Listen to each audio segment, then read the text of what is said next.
is plasmid and also a transposon, and what are their functions.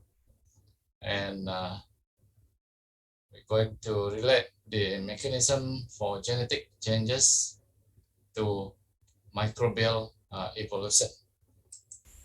What is genetic recombination? Genetic recombination refers to the exchange of genes between two DNA molecules to form new combination of genes on a chromosome, right? And a type of genetic recombination occurring between two pieces of DNA. And if these chromosomes break and rejoin as shown in the figure, some of the genes carried by these chromosomes are shuffled. So the original chromosome have recombined so that each now carries a portion of others gene. So in your general genetics, you have learned about the crossover or chromosome crossing over. Okay.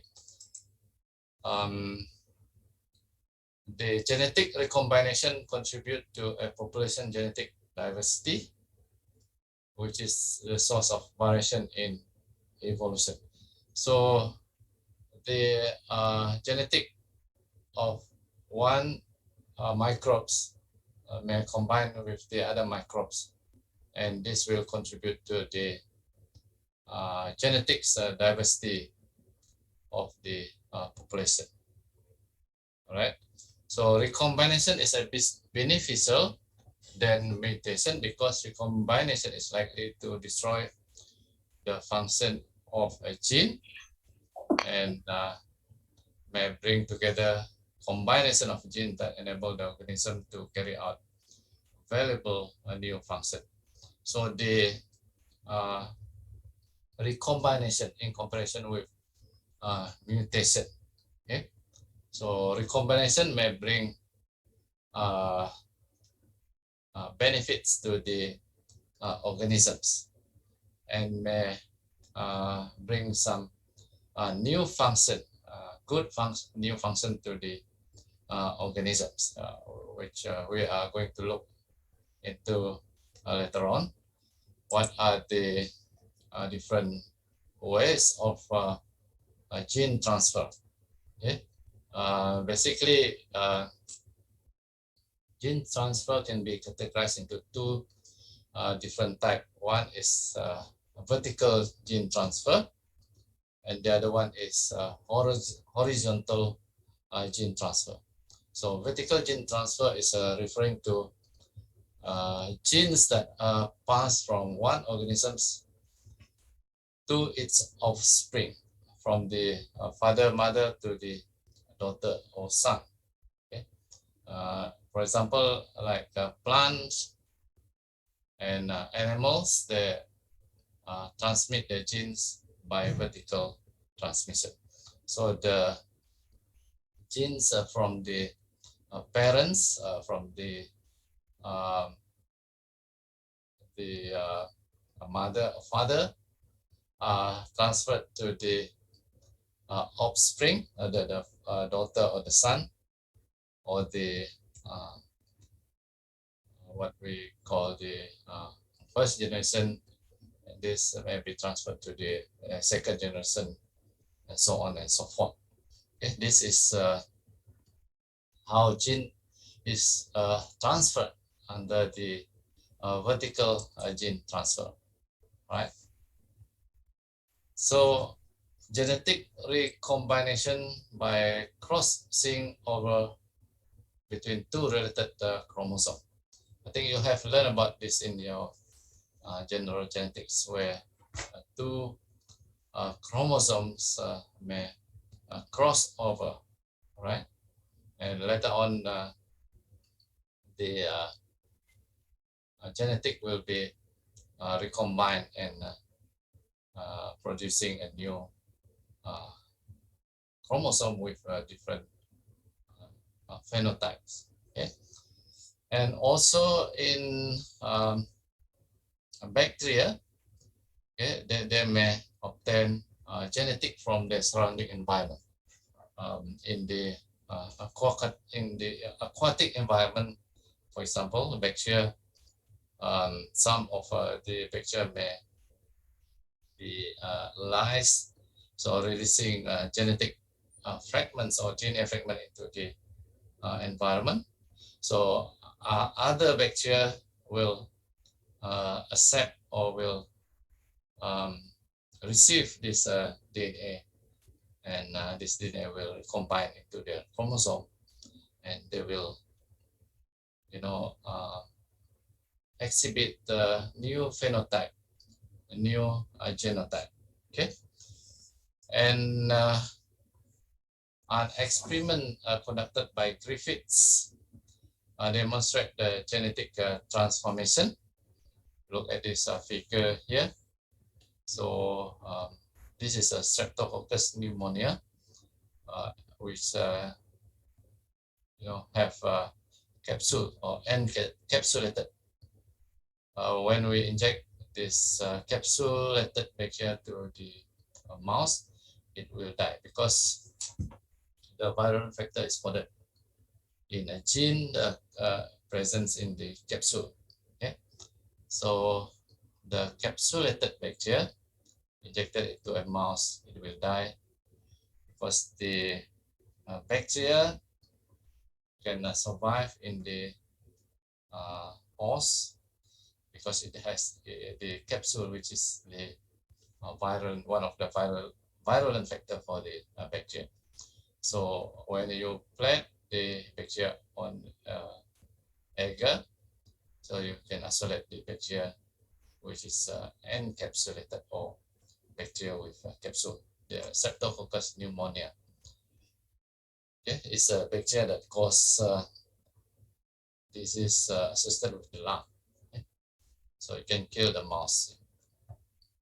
But if you remove the capsule, now the bacteria doesn't have the capsule.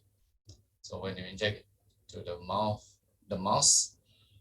will not showing any symptom or will not die. And if you isolate the bacteria from the mouse, you get this non-capsule or non-encapsulated bacteria. So the virulent factor is associated with the capsule. Okay? So the mouse here is healthy, can survive. And if you use the capsulated bacteria, encapsulated bacteria, you kill it by heating, you inject it to the mouse will stay healthy.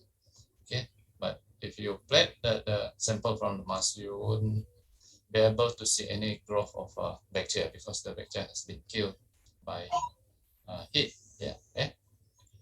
So the next experiment is you mix the capsulated bacteria with the non-capsulated bacteria. So inject it into the mouse. The mouse will die. So this is because of the capsulated bacteria.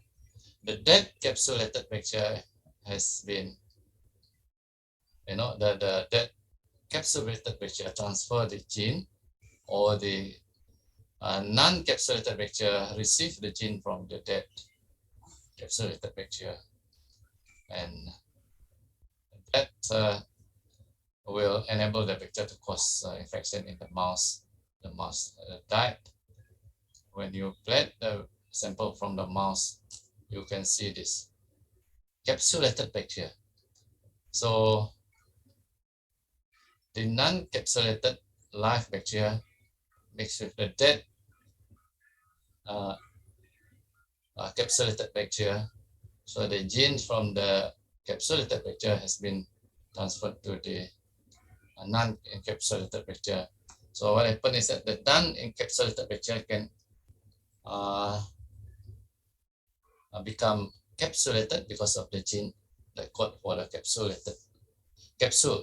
Okay, so when you plant the bacteria here, you can see the bacteria become capsulated, right? And the mouse dead, the mouse die here because of the capsulated, the gene that has been transferred to the non-capsulated become capsulated. So the capsulated bacteria caused the death of the mouse. So here the gene has been transformed. Okay?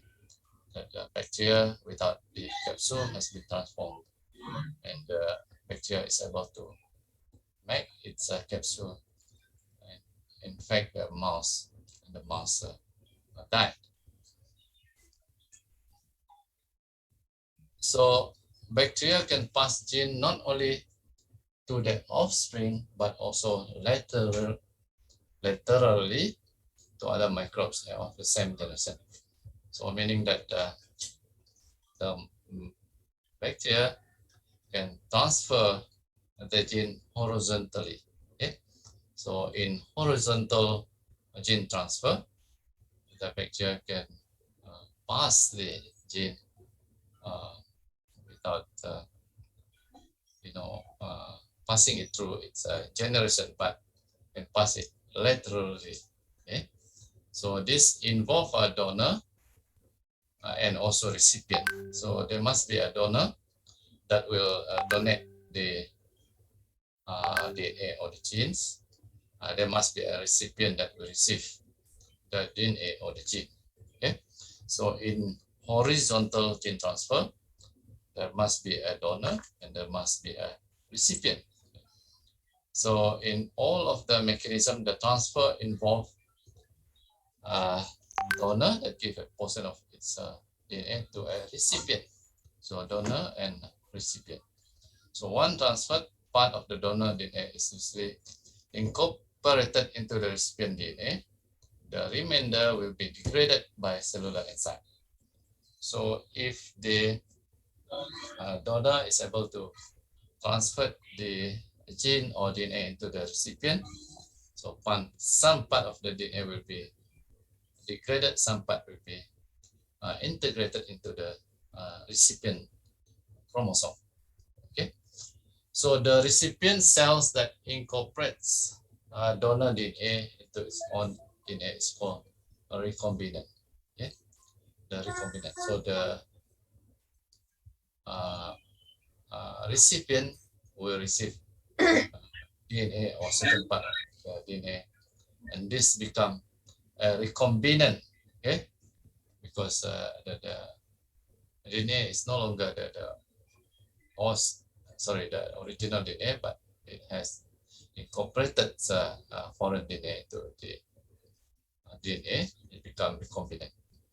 So the frequency of this event occur at very, very low frequency. It's more or less than 1% of the event. Okay? And we're going to learn about 3 different ways of gene transfer. One is through transformation, transduction, and conjugation. Okay, so transformation is about the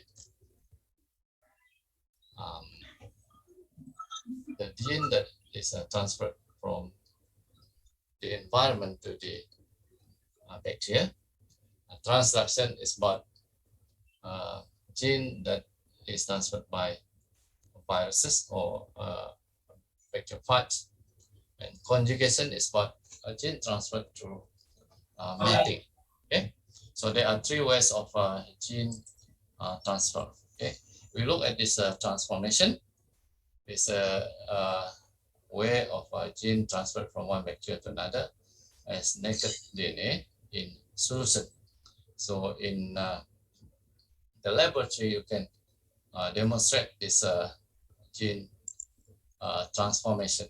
Okay, so you need a recipient, which is the cell, let's say E. coli. So the genes that you need to transform, which is present in the solution. So the bacteria or the host will receive the DNA from its surrounding environment, right? So in an initial experiment using 2 strains of Streptococcus pneumonia, Streptococcus pneumonia is responsible for the pneumonia disease, which is associated with the lung infection. So one is virulent, one is not virulent. One is capsulated, which is the virulent strain. The other one is not capsulated, which is non-virulent strain, okay? Or the avirulent strain. So this study is to investigate if heat kill bacteria could be used to vaccinate mice against pneumonia. So just now I have explained about this experiment. So encapsulated mean bacteria that is having the capsule injected to mouse, and the mouse die because of the viral factor is in the capsule. Okay, it's associated with the capsule, right? So if you plant the bacteria from the mouse, a sample from the mouse, you get this encapsulated. And encapsulated means bacteria with capsule. On the other experiment, you use non-capsulated. The capsule has been removed from the bacteria. So you inject the mouse with the non-encapsulated bacteria. The mouse will survive, remain healthy. And if you plant the sample from the mouse, you get this non-encapsulated bacteria without capsule, right? In another experiment, you heat kill or you hit the bacteria die. When you inject it to a mouse, the mouse remains healthy. But when you plant the sample from the mouse, you will not be able to get any colonies because the bacteria has been killed. Yeah. And in another experiment, you mix the encapsulated bacteria with non-encapsulated bacteria, inject it to a mouse, the mouse will die. The mouse will die. And if you plant the sample from the mouse, you get this capsulated or encapsulated bacteria. So meaning that the bacteria live non-encapsulated, dead encapsulated. So the live encapsulated, the live non-encapsulated bacteria has received the DNA from the dead capsulated, right? So the gene now is able to synthesize the component of the capsule. I mean, the gene can code for the capsule, and the bacteria will have capsule here. So that's why the bacteria can survive and cause disease in the mouse. Okay, so you can read this experiment here. So why did the encapsulated bacteria kill the mouse? Encapsulated is the encapsulated bacteria, while the non-encapsulated bacteria did not. So the gene that code for the virulent is present in the capsule. Okay, the capsule itself is the virulent factor for the bacteria. So when the bacteria with capsule enter the mouse system or the body, so the capsulated bacteria will be able to escape the phagocytosis process, or even certain enzyme that can lyse the bacteria. So that's why it is able to cause disease in the mouse and kill the mouse. Okay, what kill the mouse? So I have explained it to you. And yeah, the living encapsulated bacteria cause disease and death when injected into the mouse here. And then living non-encapsulated bacteria are readily destroyed by phagocytic defense here. Okay, so because of the bacteria without capsule, it is destroyed by the phagocytosis process here. Okay? But here, when the capsulated bacteria is heated, so the capsulated bacteria is killed. So it will not cause any disease in the animal, it will not kill the animal. But here, when you combine the capsulated with non-capsulated bacteria, so the dead capsulated combined with the live non-capsulated bacteria, so the transformation occur where the gene from the capsule is transferred to the bacteria without capsule. So the bacteria without capsule is now able to produce capsule because of the gene from the capsulated bacteria. Okay, so the mouse died because of the uncapsulated received the gene from the capsulated bacteria, and now the bacteria is able to produce its capsule. So the capsule is one of the virulent factors that has killed the mouse here.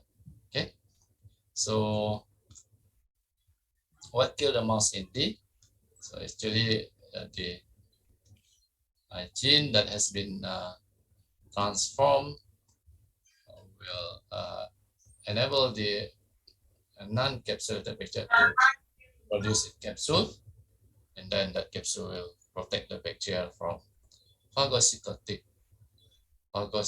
or phagocytosis process, and it will survive the phagocytic defenses and cause infection in the mouse, and the mouse will get infection and die. Okay, so that is what happening here in this Griffith experiment. Okay, so the gene coding for the capsule has been transformed to the other bacteria that do not have the gene for the capsule. Okay, and okay, we will take a break for a while. Once we come back, we will continue on the next methods of gene transfer, and we will take your QR attendance, and at the same time we will open the session for Q&A, okay, question and answer. Right, so we take a break for about let's say 10 minutes. We will come back again around what is the time now?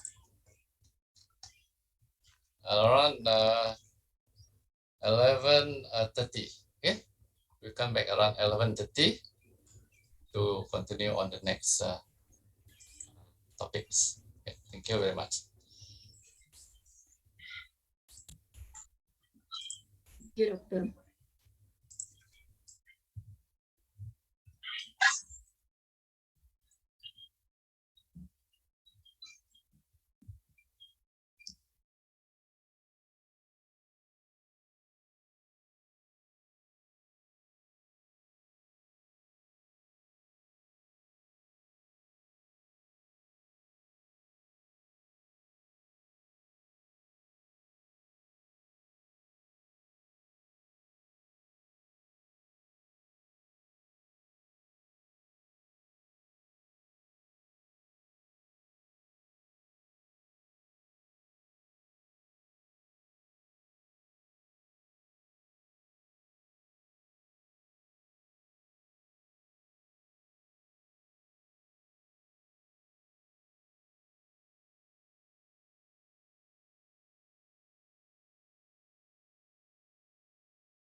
Hello, welcome back. Hello, everyone. So, hello. Hello, doctor. All right. So we continue on our lecture for this topic on gene transfer. Okay. So can you see the slide? Yes, doctor. Okay, that's good. So what component cause transformation? Right. So we look into the history of this transformation. In 1944, Wadsworth, Avery, and his associate proved that component responsible for the transformation was DNA. Okay, so in nature, bacteria upon death and cell lysis release DNA into environment. For example, in the water environment, the bacteria when they died, they will release DNA into the surrounding environment. And bacteria that are still survive, they may take in the DNA fragment from the environment. Okay? And other bacteria take up fragments of DNA and integrate into their own chromosome. Okay? And donor and recipient cell must be closely related in terms of, let's say, the species or genus. So even within similar strains, closely related strain or species. Okay, so recipient in log phase of growth. In order for the bacteria to receive DNA, you need to grow them and do the experiment for transformation when this bacteria reach the log phase of growth. Okay, not the late phase of the lag phase of the growth of the bacteria. If you want to do the experiment for transformation, and recipient must be in the state of competent. So the bacteria that are ready to receive DNA is what we call competent cell. So the host or the bacteria cell walls are altered to be permeable to receive in large DNA molecules. So when cells are competent, they are ready to receive any DNA fragment, even larger DNA fragments or DNA molecules. So the cell wall of bacteria, they have you know permeable pore, which can be altered. You can alter the pore size to become porous or larger pore size, so that DNA can be received to enter the cell. Okay? So competent in most naturally transformable bacteria is regulated. Special proteins help in uptake and processing of DNA. So the proteins that help in the uptake of DNA from the environment. High efficiency natural transformation only occurs in few bacteria. The high efficiency of transformation occurs in certain genus of bacteria, even certain species of bacteria, like Bacillus, Streptococcus, Neisseria, Thermus, and many bacteria like E. coli are poorly transformed, but you can alter the competency, meaning that E. coli can be induced so that they can become competent. They can receive any DNA fragment. Or in genetic engineering or genetic recombinant. So when you have your recombinant DNA, you want to transform it to a host so that the host will produce a certain product of your interest. So you need to make the host competent first before you can transform your recombinant DNA okay? Coding for certain gene that is coding for certain protein or certain product that you are interested in.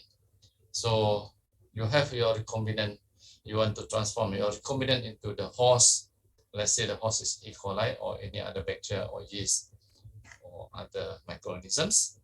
So you need to make the host competent so that it can receive your recombinant DNA.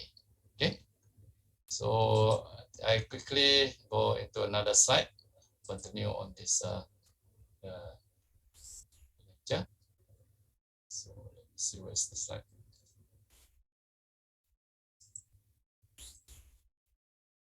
This is not the one.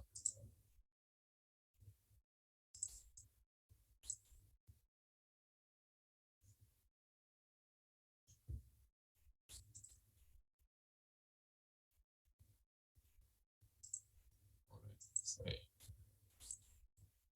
So yeah, right. This is a bacterial cell. So the DNA that is going to be transformed into the cell. Okay. So normally in a double-stranded DNA, so these proteins, binding protein, for example, we have in the binding of the DNA, and later on into the uptake of the DNA to the host cell. This double-stranded DNA is only one strand of the DNA enter the host cell, where the other strand will be degraded through the nuclease activity or enzyme activity of the cell. So a single stranded DNA enter the host cell. So it will be recombined with the host chromosome here, the chromosome, okay? Chromosomal DNA, which is a complementary or homologous recombination with the host chromosome. And later on, a single stranded will be incorporated into the host chromosome, and this bacteria has been transformed by this DNA here, okay? Which may contain certain genes. So this will make this bacteria cell become, it has a new phenotypes or genotype with a new phenotypes. Okay, so it all depends on what gene has been transferred or transformed. Okay, so binding of double-stranded DNA membrane by membrane-bound DNA binding protein. So passage of one of two strands into the cell, while nucleus activity degrades the other strand. A single strand in the cell is bound by specific protein, and recombination with homologous region of the bacterial chromosome is mediated by Reg-A protein. So the single-stranded recombine with the bacterial chromosome at the specific site, which is the homologous region. So meaning that the DNA sequence of the DNA has a sequence complementary or homologous to the region of the bacterial chromosome, so that they can recombine. Okay, so the other methods or the other techniques or other the other ways of gene transfer is through conjugation. Conjugation needs direct cell-to-cell contact. So in transformation, the cell will receive DNA from the surrounding environment. But for conjugation, the cell-to-cells must be in contact. Okay, so this is the earliest experiment on conjugation was conducted by Joshua Lindbergh and Edward Tutton in 1946. They used these two strands of bacteria, ausotrophic bacteria. Ausotrophic refer to a mutant strain, meaning that they require certain nutrient. They don't have the gene that enabling them to utilize certain nutrient like amino acids. So this one strand, it has this biotin, bio negative, phenylalanine negative, cysteine. This is also negative. And the other need threonine, leucine, and thiamine. So these are the amino acid that the two strands are needed. One require different amino acid, the other one require different amino acid. So if they are mixed together, so the final bacteria will have all those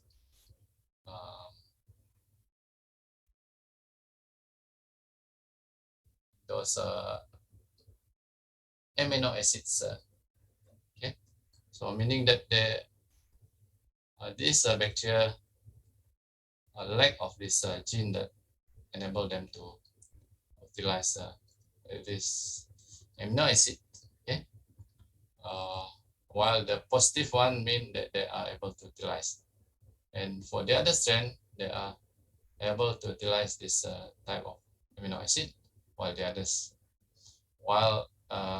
they are not able to utilize this amino acid.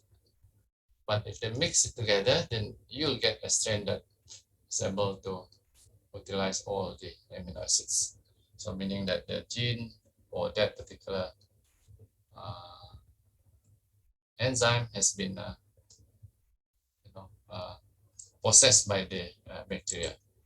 Okay, so conjugation is mediated by one kind of plasmid. The plasmid for conjugation are transmissible. So in conjugation, the cell has to be in contact with each other. So the plasmid is responsible for the gene transfer. Okay, so if you still remember your general microbiology, for bacteria, they have chromosomal DNA. They also have plasmid DNA. Okay, but not all bacteria cells have the plasmid for certain cell of bacteria. Okay, and just now I mentioned about this direct cell-to-cell contact of opposite mating type, meaning that the female and the male bacteria they met, sorry, opposite mating type. So for conjugation, they need to have this pilus. Okay? The pilus is one bacteria or the other bacteria. They have to connect the pilus. Okay, this is for gram-negative bacteria. For gram-positive, they have this kind of certain adherence factor that they will adhere to each other so that they can transfer the genetic. So for gram-negative like E. coli, they have this pilus, which will enable them to transfer the F plasmid, okay, from one cell to the other cell. So the plasmid carries gene that code for sex pili, which is the projection from the donor cell surface that help them to bring two cells together. And for gram-positive, they have this sticky surface molecules because cells come to the direct contact. So in E. coli, the F factor or the fertility factor was the first plasmid transferred between cell during conjugation. So the F factor or the fertility factor. And if F plus fertility factor met with a non-fertility factor, so donors carrying the F factor transfer the plasmid to recipient, which become F plus.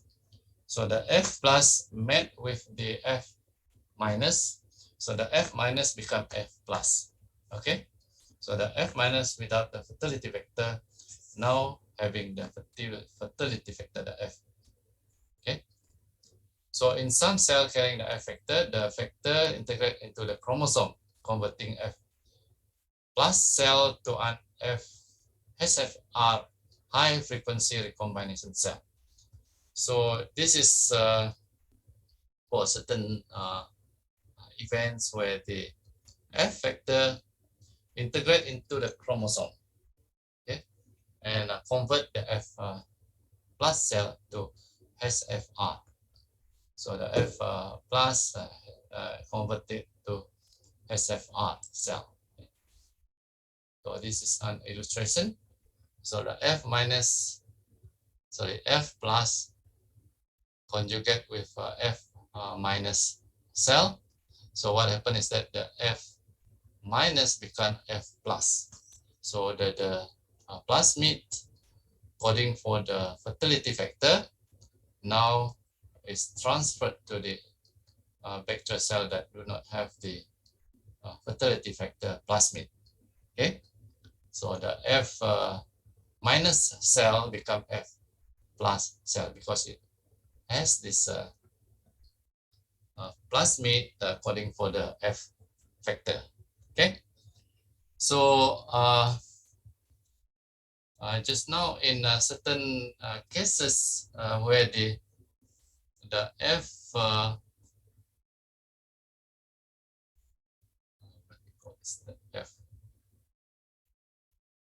the high frequency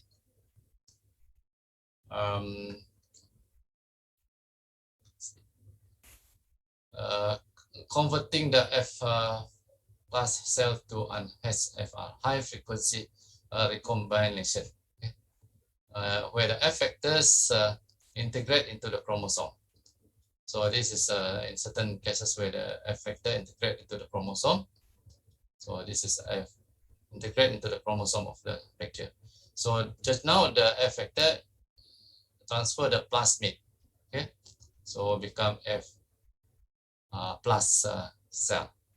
But in some cases where the F integrate into the chromosome, okay, not plasmid, but now into the chromosome. So the cell become SFR, high frequency recombinant. So if this SFR met with F minus, so what happened is that the F minus will obtain some of this SFR chromosome. Okay, so here is the SFR chromosome. Fragment DNA incorporated into recipient chromosome. So the SFR plasmid, some of the SFR plasmid is transferred to this F minus here. Okay. So the F plasmid conjugate with, the F plasmid containing the F factor transferred to the F minus cell. So by the end of the conjugation, you get this F plus cell. Okay, this is the detailed explanation of the conjugation. You can read in the literature on that. So if SFR deintegrate, meaning that this high frequency recombinant disintegrate from the chromosome, and it will become like this. It has a plasmid here. So if this cell conjugate with this. This is F. This is F minus. Okay. So what happened is that the let's see, the F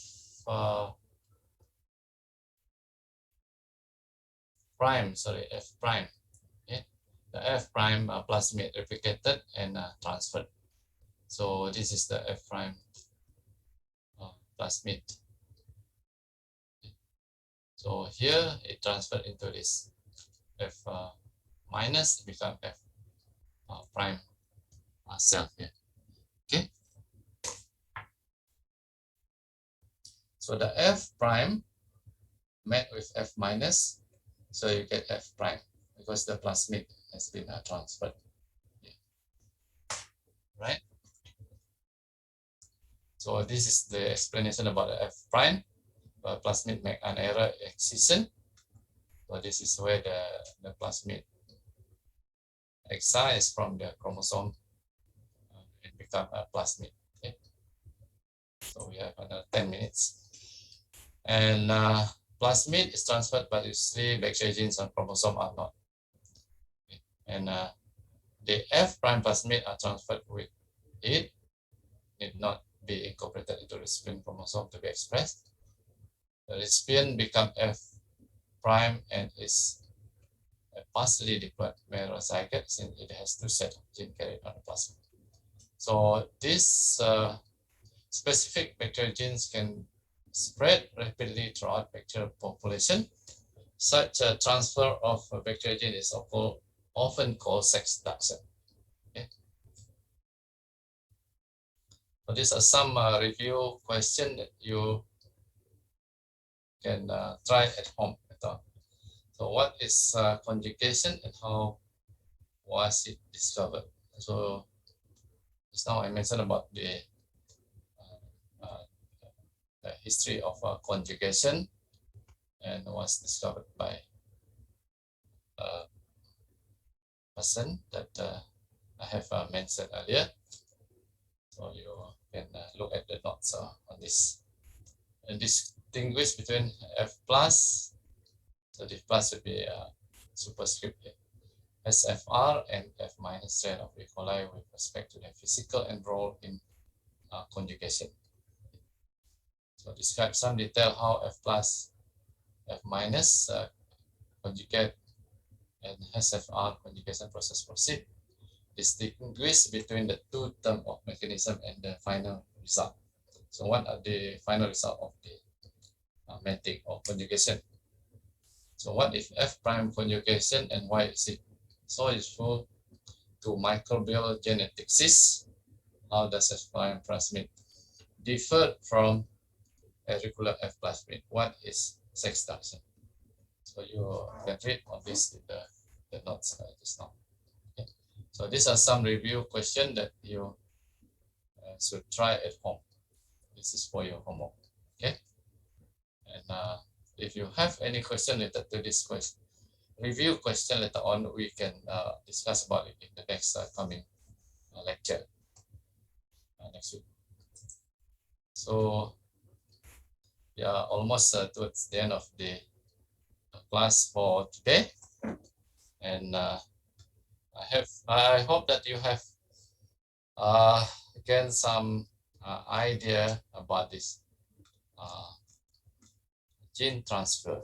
Okay, so there are three main ways of gene transfer, which is the transformation, conjugation, and also transduction.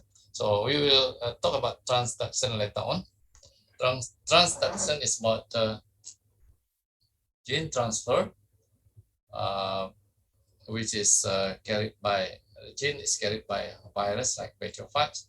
When they infect bacteria, they will take certain genes from the bacteria. When they infect another new bacteria, they may be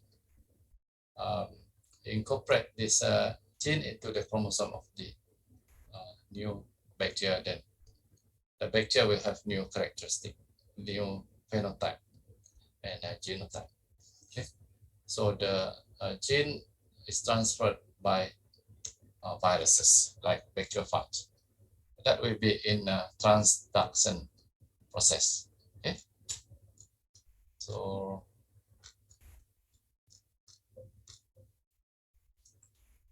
I will quickly open this QR code for you to scan.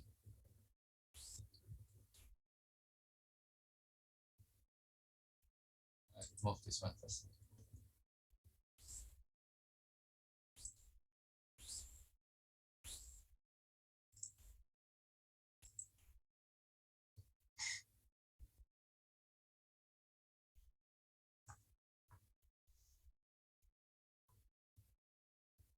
Okay, at the same time, if you have any question apart from the review question, apart from the homework that I have given you related to the gene transfer. So if you have any question related to the lecture, but apart from the question that I have asked you to answer for your homework, so you can post your question in the chat. You can turn your mic and just share it.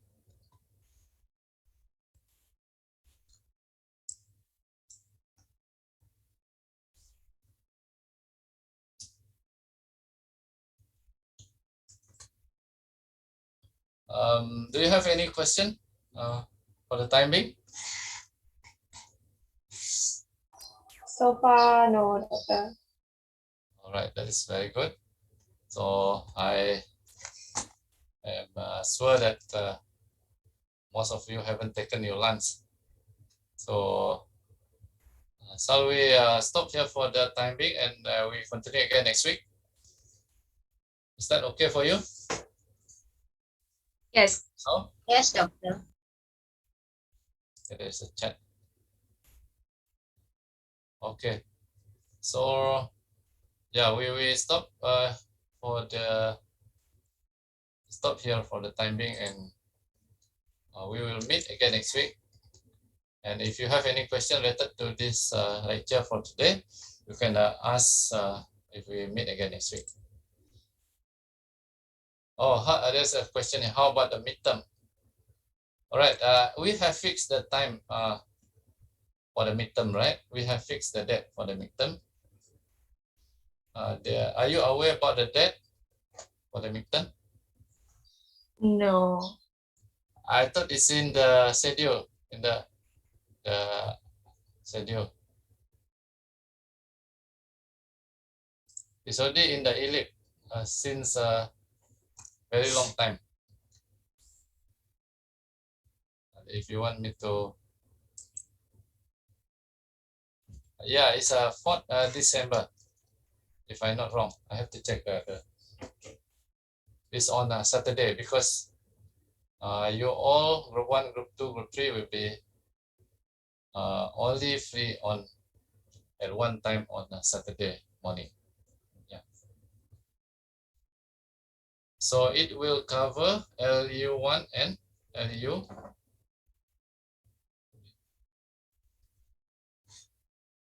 Let me check the schedule first.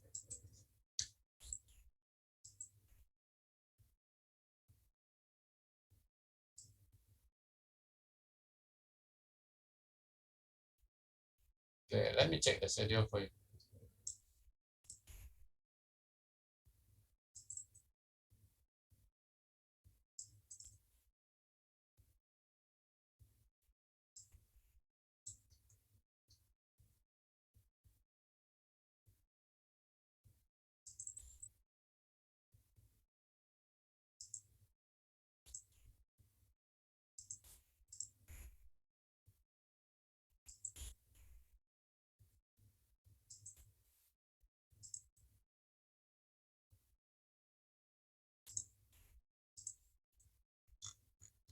Okay, I have put this one in the.